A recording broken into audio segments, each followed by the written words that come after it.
Extra point sir बताते थे class में और जो नोट्स थे, ये सभी को मिलाकर एक एनसीईआरटी के उन खाली कॉलम में ही कुछ कुछ लिख दिया था, नोट्स बना लिया था अपना, और उसी को मैं पढ़ के जाता था। और फिर उसी को पढ़कर मैंने बायोलॉजी ओलंपियाड क्लियर किया।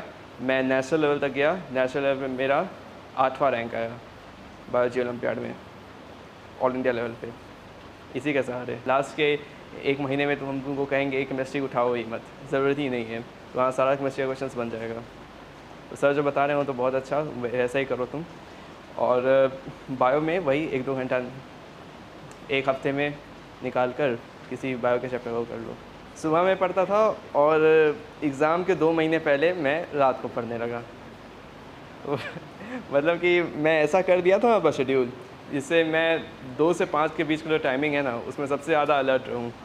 हाँ, तो उसके लिए मुझे शेड्यूल को रात में करना पड़ा था, तो मैं ज़्यादातर सुबह में ही पढ़ता था। 2010 के पहले जो क्वेश्चन आते थे ना, वो सबको बनाने की ज़रूरत नहीं है।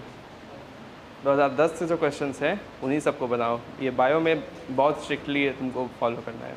फिजिक्स और केमिस्ट्री में तुम आगे का बना सकते हो, पर बायो में मैं रिकमेंड नहीं करूँगा कि तुम 2010 से पहले के क्वेश्चंस बनाओ। परसेंटेज था मेरा 97%। 12th में तो कम आ गया, क्योंकि उस समय एग्ज़ाम्स हुए ही नहीं 12th में, पिछले साल। तो इंटरनल के आधार पे ही मुझे दे दिया था 89%। हाँ, सीबीएसई से। सीबीएसई का रिज़ल्ट वही आया था ना, सब इंटरनल असेसमेंट, 11th का रिज़ल्ट, 10th का रिज़ल्ट, सबको मिलाकर 89% दिया। Hi everyone, welcome to my channel. मेरा नाम है निर्भय और आप देख रहे हैं करियर फिनोलॉजी यूट्यूब चैनल। तो अभी हम लोग आ चुके हैं biology by Manish Priyadarshi sir के क्लास में, और यहाँ पे एक सर का एक्स स्टूडेंट जो रह चुके हैं, दर्श नाम है उनका, उन्होंने नीट 2021 का पेपर दिया और उनका रिजल्ट आया ऑल इंडिया रैंक 50, और उन्होंने स्कोर जो गेन किया वो 706 उनका स्कोर था नीट में। तो वो अभी एम्स दिल्ली के स्टूडेंट हैं और आज आए हैं सर के पास। तो हम लोग उनसे कुछ खास बातचीत करेंगे और जानेंगे उनका कि क्या उनका एग्ज़ाम को प्रिपरेशन करने का स्ट्रैटेजी था, उन्होंने कैसे क्लासेस किया, कैसे अपने टाइम शेड्यूल को मैनेज किया। तो हम लोग इस वीडियो में यही जानने वाले हैं। तो आप लोग हमारे इस वीडियो में बने रहें और देखें हमारा ये पूरा वीडियो। और आपको हमारा ये वीडियो अच्छा लगे तो हमारे इस वीडियो को लाइक कर दें, हमारे चैनल को सब्सक्राइब भी कर दें। क्या कुछ आपका प्रिपरेशन करने का स्ट्रैटेजी रहा था, आप हमारे व्यूअर्स को बताएं। आप जब भी प्रिपरेशन कर रहे हो तो आपके पास मोटिवेशन होना चाहिए कि मैं ये एम्स दिल्ली में जाना चाहता हूँ या जिस भी कॉलेज में आप जाना चाहते हैं। प्रिपरेशन का सही तरीका यही होता है कि आप सबसे पहले बायो पे ध्यान दें, उसके बाद केमिस्ट्री पे, उसके बाद फिज़िक्स पे। बायो में आपको एनसीईआरटी ही पढ़नी है। एनसीईआरटी के साथ जो कुछ क्वेश्चंस बाहर से आते हैं वो सब आप अपने जो बुक फॉलो करते हैं उससे आप बढ़ के प्रीवियस ईयर क्वेश्चंस को भी करके आप पता कर सकते हैं। केमिस्ट्री में जैसे फिज़िकल केमिस्ट्री हुआ, इसमें आपको कुछ किताबें भी बनानी पड़ेंगी। जैसे अगर आप किसी कोचिंग इंस्टीट्यूट के साथ हैं तो आप आकाश का या एलन का या विद्या मंदिर, जिसका भी आप बनाते हैं उसको आप बनाइए और उसी को बार बार बनाइए। इनऑर्गेनिक में आपको फिर एनसीईआरटी फॉलो करनी है, और ऑर्गेनिक के लिए आपके पास कंसेप्ट भी होने चाहिए, तो आप इसके लिए थ्योरी पढ़िएगा एनसीईआरटी से। और जिस बुक को आप फॉलो कर रहे हैं उस बुक से भी आप थ्योरी पे ज़रूर ध्यान दीजिएगा ऑर्गेनिक केमिस्ट्री में, और इसके साथ में आप क्वेश्चंस ही बनाइएगा। ऑर्गेनिक केमिस्ट्री में आप आईआईटी लेवल के क्वेश्चंस पे भी जा सकते हैं, ये अगर आप चाहें कि ऑर्गेनिक केमिस्ट्री आपका बहुत स्ट्रांग हो। फिर फिज़िक्स आता है।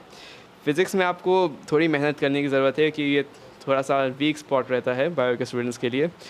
फ़िज़िक्स में पहले आपको एनसीईआरटी के एक्सरसाइजेस को बनाना है। एक्सरसाइज जो एग्जांपल्स हैं इन टेक्स्ट क्वेश्चंस, उन सब को भी बनाना है, और साथ में कुछ समरी में इंपॉर्टेंट पॉइंट्स या पॉइंट्स जो पॉन्डर दिए रहते हैं एनसीईआरटी में, उन सब को भी करना है। जैसा कि आप फिज़िकल केमिस्ट्री में जो बुक बना रहे होंगे उसी का आप फिज़िक्स भी बना सकते हैं।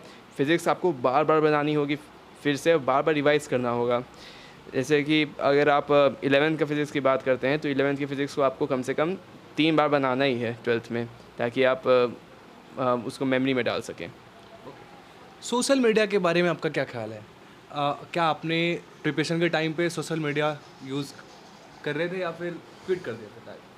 11th में तो मैंने यूज़ ही नहीं किया है कि मेरा जो फ़ोन था वो टिप टॉप वाला था छोटा सा। 12th में क्योंकि कोविड आ गया और ज़रूरी हो गया ऑनलाइन करना, और जैसे मैं सेंटर भी नहीं जा सकता था, तो बस फ़ोन से ही पूछना था। तो मेरे पास एक व्हाट्सएप था और मेरे पास एक टेलीग्राम था जिस पे मैं बस क्लास से रिलेटेड जो मटेरियल आता था उसको देखता था, और बस इतना ही। फेसबुक, इंस्टा और सब मैं यूज़ ही नहीं किया। नीट के बाद ही यूज़ करना था तो किया। ओके।